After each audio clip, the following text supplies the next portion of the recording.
تو مومن ہے، یہی تو ایمان پر ہے، یہی تو اللہ کو ماننے والے ہیں اور رسول کے پیروکار ہے، اس کے نقش قدم پر چلنے والے ہیں۔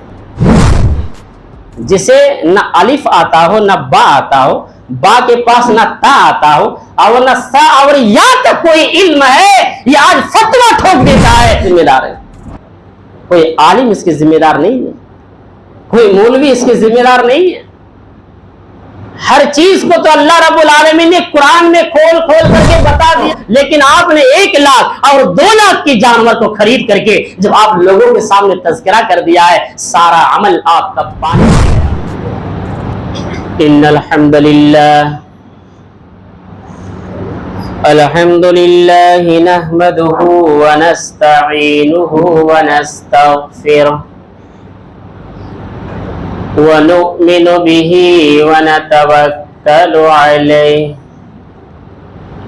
ونعوذ بالله من شرور أنفسنا ومن سيئات أعمالنا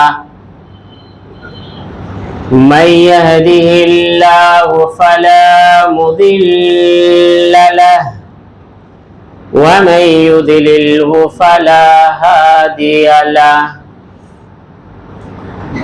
وأشهد أن لا إله إلا الله وحده لا شريك له وأشهد أن محمدا عبده ورسوله أما بعد فإن أصدق الحديث كتاب الله وخير الهدي هدي محمد صلى الله عليه وسلم وشر الأمور محدثاتها وكل محدثة بدعة وكل بدعة ضلالة وكل ضلالة في النار فأعوذ بالله السميع العليم من الشيطان الرجيم بسم الله الرحمن الرحيم يوم نقول لجهنم هل امتلأت وتقول هل من مزيد وأزلفت الجنة للمتقين غير بعيد هذا ما توعدون لكل أواب حفيظ من خشي الرحمن بالغيب وجاء بقلب منيب وقال الله تعالى في موضع آخر واذكر في الكتاب إبراهيم إنه كان صديقا نبيا إذ قال يا أبت لم تعبد ما لا يسمع ولا يبصر ولا يغني عنك شيئا۔ ہر قسم کی تعریف و توصیف، حمد و ثنا اس وحدہ لا شریک خالق کائنات مالک ارض و سما کے لیے لائق و زیبا سجاوار ہے، جس نے ہمیں اور آپ کو اس دار فانی کے اندر مبعوث کیا اور یوں ہی ایسے ہی بھٹکتے ہوئے نہیں چھوڑا، بلکہ قرآن و حدیث کے مطابق اپنی زندگی گزارنے کے لیے پے در پے انبیاء کرم اس دنیا پر بھیجے گئے۔ ان میں سے ہمارے آخری نبی، آخری کڑی امام الانبیاء پر بے شمار درود و سلام کا پھول نچھاور ہو، آمین۔ اللہم صلی علیہ۔ وبارک له۔ محترم سامعین، نوجوانان کرام، عزیزان گرامی، پردہ نشی خواتین اسلام، خطبہ مسنونہ کے بعد قرآن مجید کی کچھ آیتیں آپ کے سامنے پڑھی گئی ہے۔ موضوع کی مناسبت سے میں جس موضوع کے تحت آپ کے سامنے کچھ باتیں آج کے اس خطبہ جمعہ میں پیش کروں، وہ یہ ہے کہ حضرت ابراہیم علیہ السلام کی سیرت قرآن و حدیث کی روشنی میں۔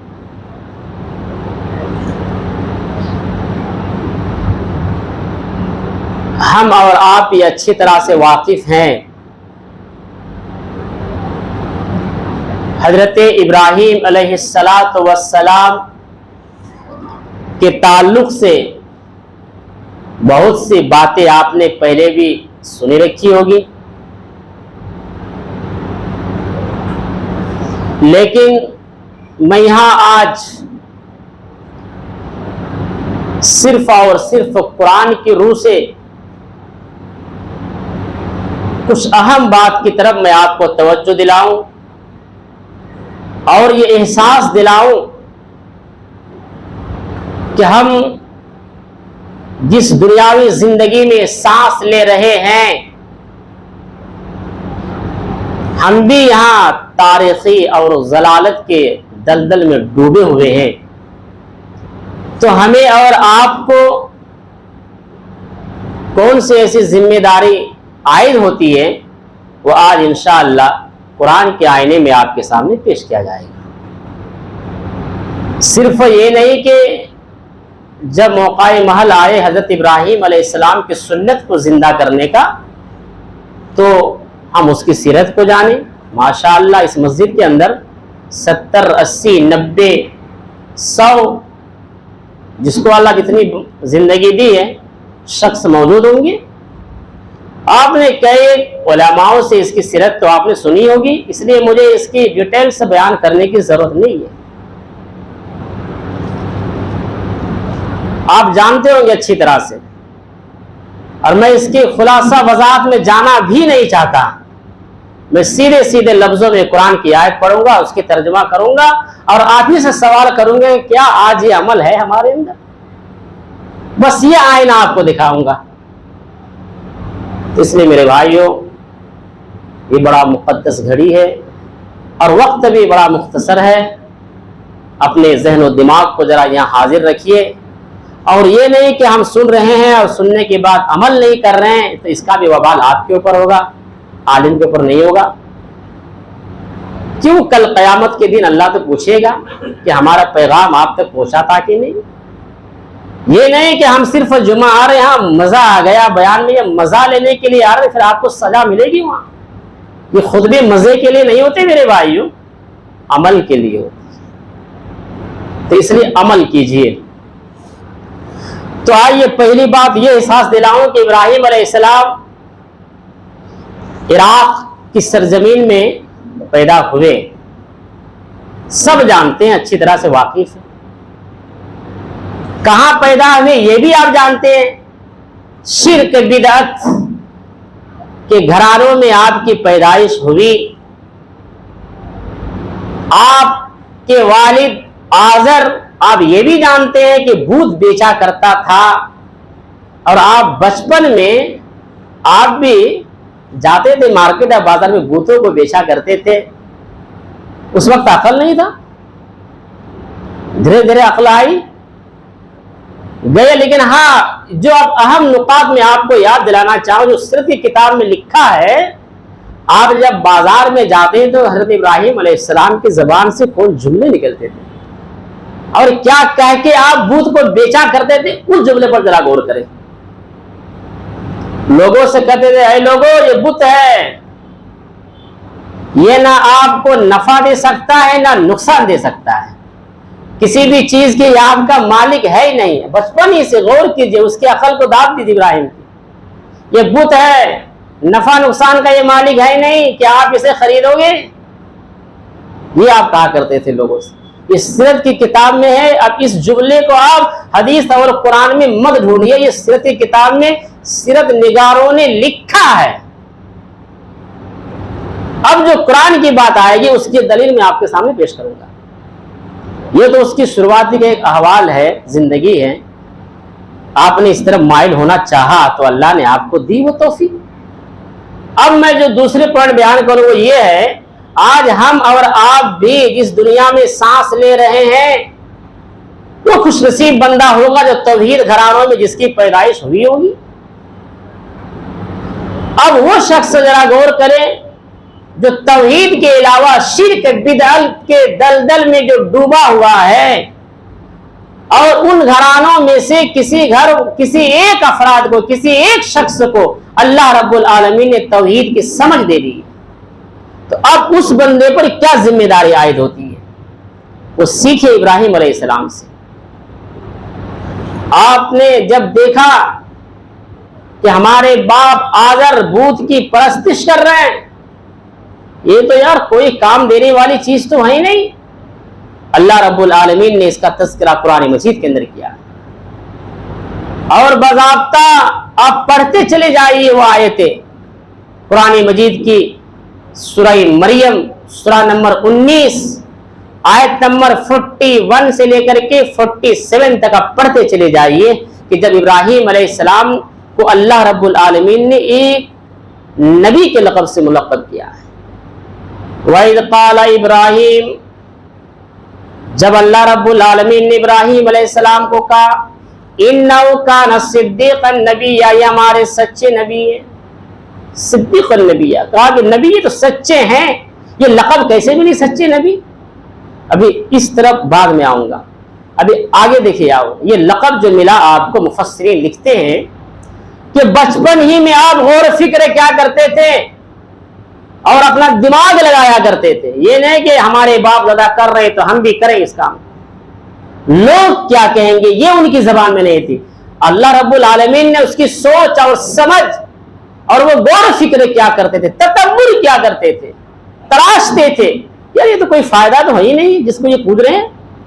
قرآن دکشا کھینچتا، اٹھائیے قرآن سورہ انعام اور پڑھیے 78 نمبر سے نیچے 4-5 آیتیں پڑھتے چلے جائیے. اللہ رب العالمین نے وہاں نقشہ کھینچا ہے. فَلَمَّا جَنَّ عَلَيْهِ اللَّيْلَ رَأَىٰ كَوْكَبًا قَالَ هَٰذَا رَبِّي فَلَمَّا أَفَلَ قَالَ لَا أُحِبُّ الْآفِلِينَ. جب ابراہیم علیہ السلام نے رات میں چاند کو دیکھا، فَلَمَّا رَأَى الْقَمَرَ بَازِغًا، آپ نے چاند کو بھی دیکھا. کہیں اللہ نے یہ بھی کہا فَلَمَّا رَأَىٰ كَوْكَبًا، آپ نے ستارے کو بھی دیکھا. کہیں اللہ نے یہ بھی کہا فَلَمَّا رَأَى الشَّمْسَ بَازِغَةً، آپ نے سورج کو بھی دیکھا، ستارے بھی دیکھا، چاند بھی دیکھا، سورج کو بھی دیکھا.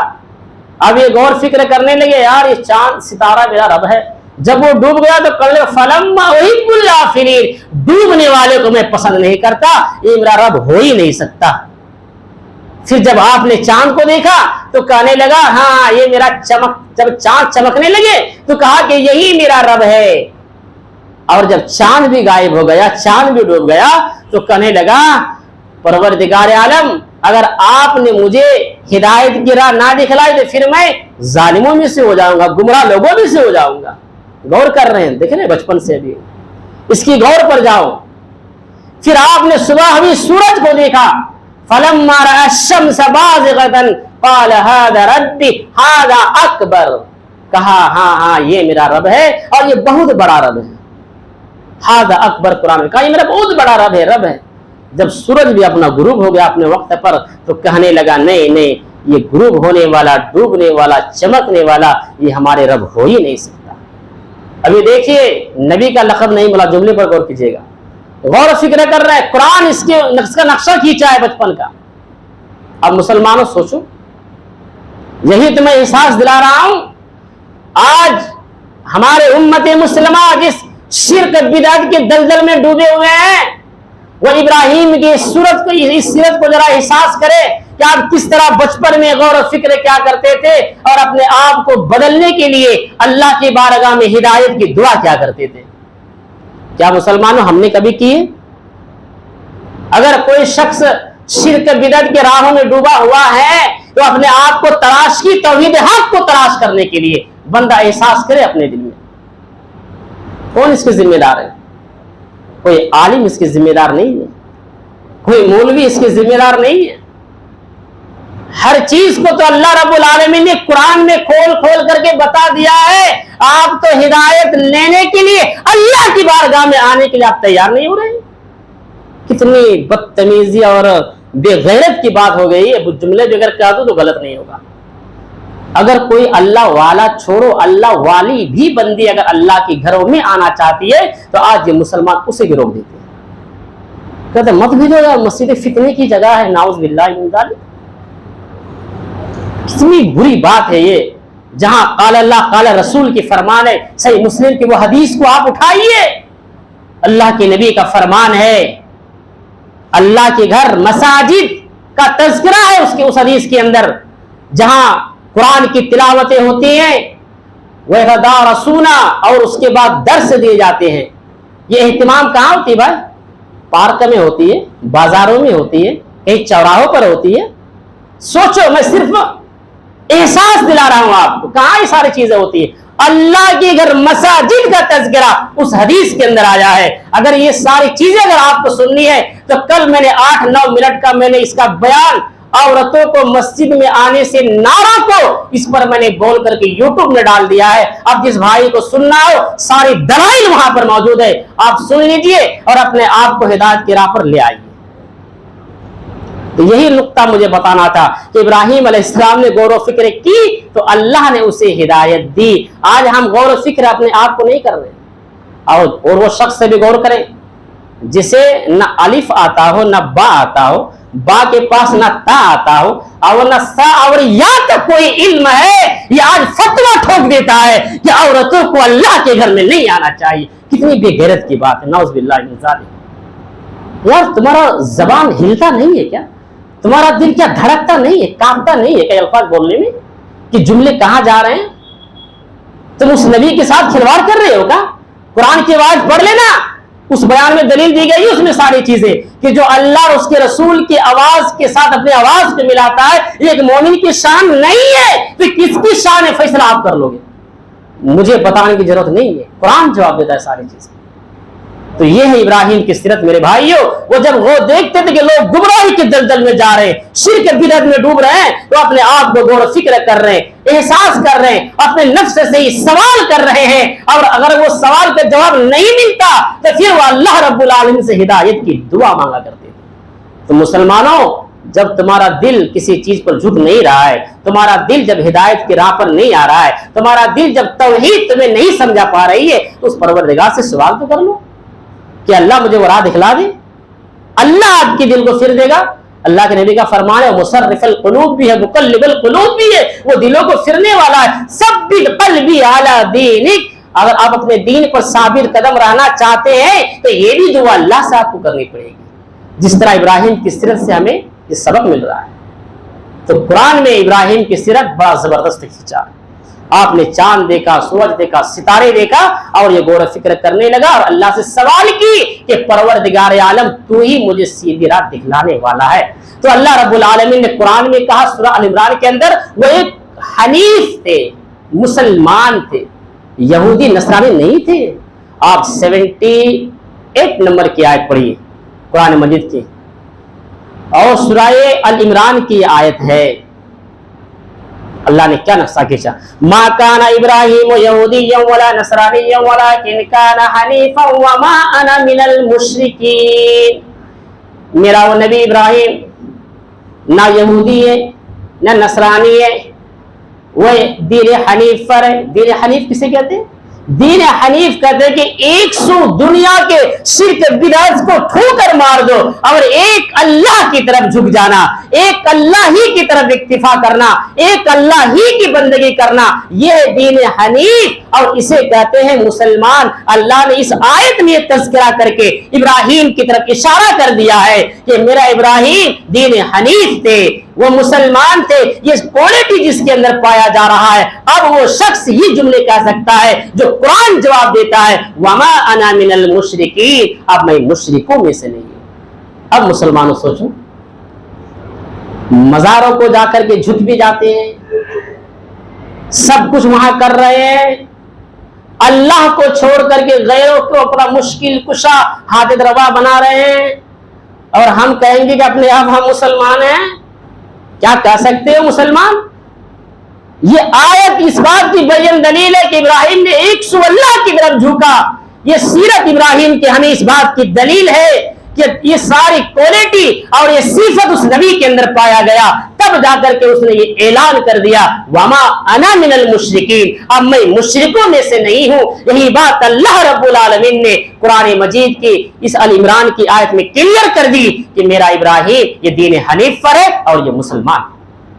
تو ایک مسلمان کے لیے ہمیں یہ سبق مل گیا، درس مل گیا کہ ساری چیزوں سے پاک اور مبرہ ایک اللہ کی طرف، ایک اللہ کو پکارنے والا، ایک ہی رسول اور ایک اللہ کے قول پر عمل کرنے والا، اس کے اندر کسی دوسرے اور تیسرے چیز کو نہیں ملا سکتا ہے۔ وہ قال اللہ اور قال الرسول، قرآن کیا کہتا ہے، نبی کی فرمان کیا ہے، یہ دو چیز جس کے اندر پایا جائے، یہی تو میرے نبی نے تعلیم دی ہے۔ اے میرے امت کے لوگوں، ایک ایسا زمانہ آئے گا کہ لوگ مختلف گروہ میں بٹ جائیں گے، اگر تم یہ زمانہ پالو تو تم کسی اور کو مت دیکھنا، قال اللہ اور قال رسول کی طرف آ جانا، لن تضلوا ما تمسکتم بہما کتاب اللہ و سنت رسولی، تم اللہ کی کتاب یعنی قرآن اور نبی کی فرمان یعنی حدیث، یہ دو چیز تم مضبوطی سے تھام لو۔ اے میرے بندو، تم کبھی گمراہی میں نہیں جاؤ گے، تم کبھی شرک کی بدعت میں نہیں بھٹکو گے، تمہیں کوئی شیطان ورگلا نہیں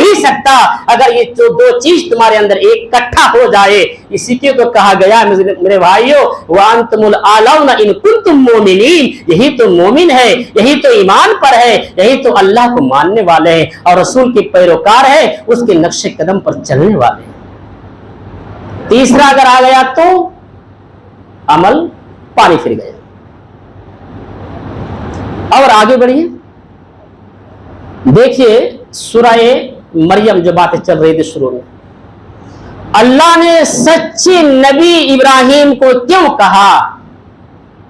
اب لوگوں یہ نصیحت سیکھو قرآن سے۔ ہم اگر توحید ہمیں ملی، ہدایت پر اگر ہم آ گئے اور سمجھ اتنی آ رہے کہ ہاں قرآن حدیث یہی اصل بنیاد ہے اور اسی کو جو پکڑ لے گا کامیابی ہے میدان محشر میں، اور اس کو جو چھوڑ دے گا وہ انسان گمراہی میں جائے گا، شیطانی راہوں میں جائے گا اور سارا عمل اس کا پانی پھر جائے گا۔ تو ہمیں اور آپ پر کیا ذمہ داری عائد ہوتی ہے؟ وہ ابراہیم علیہ السلام سے سیکھی۔ جب ابراہیم علیہ السلام نے دیکھا اپنے باپ آزر کو، اذ قال یا ابت لم تعبد ما لا يسمع ولا يبصر ولا يغني عنك شيئا، جب ابراہیم علیہ السلام نے کہا اے میرے ابو جان، آپ ایسے کی کیوں عبادت کر رہے ہیں؟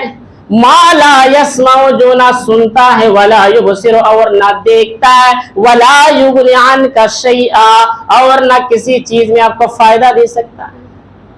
اب ان بھکت ہو کر کے کیوں پوچھ رہے ہیں ایسے شخص کو جو نہ سن سکتا ہے اپنے بات، نہ آنکھوں سے تمہیں دیکھ سکتا ہے، اور نہ کسی بھی مشکل میں آپ کا کام آ سکتا؟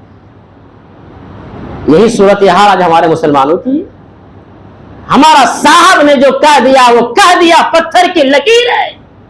قرآن آ جائے تو وہ ماننے کے لیے تیار نہیں ہے، نبی کی حدیث آ جائے تو وہ ماننے کے لیے تیار نہیں ہے۔ ہمارے باپ دادا تو اسی میں چلے گئے۔ اگر یہی صورتحال ابراہیم پر ہوتی تو آج یہ سنت ابراہیمی مسلمانوں جو لاکھوں لوگ کیا کروڑوں لوگ جا کر کے آج جو مینا کے میدان پر یوم النحر کرتے نظر آتے ہیں، یہ سنت تمہیں کہاں نصیب ہوئی؟ غور تو کرو جملے پر، ایسا ہی نہیں اللہ نے اس کو آباد کر دیا قیامت کے دن تک کے لیے اس سنت کو۔ مسلمان یہ جملے اپنے زبان پر لانا یہ ہلکے مت سمجھو کہ ہم جب چاہے دعویٰ کر دیں ہاں مسلمان ہیں، اتنا آسان ہے پکا مسلمان بننا۔ اگر مثالی مسلمان بنو گے تو اس سیرت کو آج غور سے سننا۔ ابراہیم کی آپ نے اپنے باپ سے نصیحت کی، جب دیکھا کہ شرک بدعت میں ڈوب رہے ہیں، مورتیوں کی پوجا کر رہے ہیں، تو وہ سب سے پہلے اپنے گھر میں اصلاح کرنے کی کوشش کی۔ ہمیں اور آپ کو یہ سبق ملتا ہے. ہمیں اگر کوئی ہدایت مل جائے اللہ کی طرف سے، ہمارا باپ شرک میں جا رہا ہے، ہماری ماں شرک میں ڈوبی ہوئی ہے، ہماری بہن راستے میں بھٹکی ہوئی ہے، تو اس بھائی کے لیے یہ ذمہ داری عائد ہے. اگر باپ ہدایت پر ہے تو اس شوہر کے لیے اس کی بیوی کو سدھارنا ان پر ذمہ داری ہے. اگر ایک بھائی ہدایت کے راستے پر آ گیا، توحید کو پہچان لیا، تو اس پر یہ ذمہ داری عائد ہے کہ اپنے باپ کو نصیحت کرے، اپنے ماں کو نصیحت کرے، اپنی بہن کو توحید کی دعوت دے. یہ طریقے ہمیں ابراہیم علیہ السلام کے سیرت سے ملتی ہے. آپ نے کہا مالا یسمع ولا یبصر ولا یغنی عنک شیئا، اور اتنا ہی نہیں، آگے اور دیکھیے ابراہیم علیہ السلام کہتے ہیں اے میرے ابو جان، یا ابت انی، اے میرے ابو جان، میرے پاس جو علم آیا ہے اللہ کی طرف سے، یہ علم آپ کے پاس نہیں ہے. اہدک سویا، اے میرے ابو جان، آپ میری بات مان لیجئے، میں آپ کو سیدھی راہ دکھلا رہا ہوں. اتنا ہی نہیں، آپ نے اور ایک جملے وہاں قید کر دی. ابراہیم نے کیا کہا؟ قرآن جواب دیتا ہے یا ابت لم تعبد الشیطان ان الشیطان کان للانسان عصیا. اے میرے ابو جان، آپ یہ شیطان کی پوجا مت کیجئے، شیطان کی پرستش مت کیجئے. شیطان کو آپ کیوں پکار رہے ہیں؟ اے میرے ابو جان، اگر آپ یہ شیطان کو پوچھتے رہیں گے، آپ کو نہیں معلوم یہ اللہ رب العالمین کے نافرمان ہے، گناہگار ہے، آپ اسے مت پوجیے. عصیہ، یہ بڑا نافرمان ہے شیطان، آپ اس کی پرستش کر رہے ہیں. اتنا ہی نہیں، ابراہیم نے اور بھی ایک الفاظ کہی ہے جو قرآن ہمیں جواب دیتا ہے یا ابت انی اخاف ان یمسک عذاب من الرحمن فتکون للشیطان ولیا. اے میرے ابو جان، مجھے ڈر ہے، یہ دہشت تاری ہے میرے دل میں، یہ احساس ہو رہا ہے، مجھے ایسا لگ رہا ہے کہ اے میرے ابو جان، آپ اگر اسی کام میں ملوث ہو کر رہیں گے تو رحمان کی عذاب آپ پر آ پکڑے گی. اگر جب رحمان کی عذاب آپ پر آ جائے گی اور آپ جب اس عذاب کی گرفت میں آ جاؤ گے تو شیطان کے آپ دوست بن جاؤ گے. جب آپ ولی یا دوست کہتے ہیں، جب آپ شیطان کے دوست بن جاؤ گے میرے ابو جان، تو پھر آپ کا بیڑا آخرت میں گرک. کیوں؟ اس لیے کہ اللہ رب العالمین نے اس شیطان کو مردود کہا ہے میرے بھائیوں، اور قیامت تک کے لیے اس شیطان کو دھتکارا ہے اور اس کا اعلان کر دیا کہ وہ جہنم میں ہے، اور جو جس کے دوست بن کے زندگی گزارے گا وہ تو انہیں کے ساتھ جائے گا. آپ کہو گے کیا عالم صاحب ایسے بھی کوئی ہی کیا قرآن کیا ہے؟ جو جس کے راہ کو چلے، جس کی راہ کو اختیار کرے اور جس کو دوست بنا لے، وہ اس کے ساتھ کیسے ہوگا؟ اگر یہ بات آپ کو جاننی ہے تو پھر آپ سورہ انعام پڑھیے. اللہ نے وہاں تذکرہ کیا ہے. اس کا ایک ذرا وضاحت کر دوں. اللہ کے نبی بیٹھے ہوئے تھے مسجد نبوی کے اندر، اور ایک صحابی آئے اور کہا کہ اللہ کے نبی، میں آپ کو دل و جان سے چاہتا ہوں، دل و جان سے محبت کرتا ہوں، اور جب تک میں آپ کو نہیں دیکھ لیتا ہوں تو میرے دل کو سکون نہیں. اللہ کے نبی، آپ تو یہاں باحیات ہیں، جب بھی مجھے آپ کو دیکھنے کی طرف ہوتی ہے میں بھاگتا ہوا مسجد نبوی آ جاتا ہوں اور آپ کے شکل کو دیکھ لیتا مجھے سکون ملتی ہے. اے اللہ کے نبی، آپ بھی یہ دنیا سے رخصت ہو جائیں گے، ہم بھی چلے جائیں گے، آپ تو نبی ہے، خاتم النبیین ہے، آپ کا مقام ہی کیا ہوگا اللہ کے پاس، لیکن جنت میں آپ کا دیدار کیسے کریں گے؟ میرے نبی تو میرے بھائی اپنے طرف سے کچھ بولتے نہیں تھے کہ جو من میں آیا بک دے، نہیں بکتے تھے اپنے طرف سے کوئی بات ہے. قرآن جواب دیتا ہے وما ينطق عن الهوى ان هو الا وحی یوحى. میرے نبی تو وہی کہتے ہیں جو اللہ کی طرف سے وحی کی جاتی ہے. آپ خاموش ہو گئے سن کے.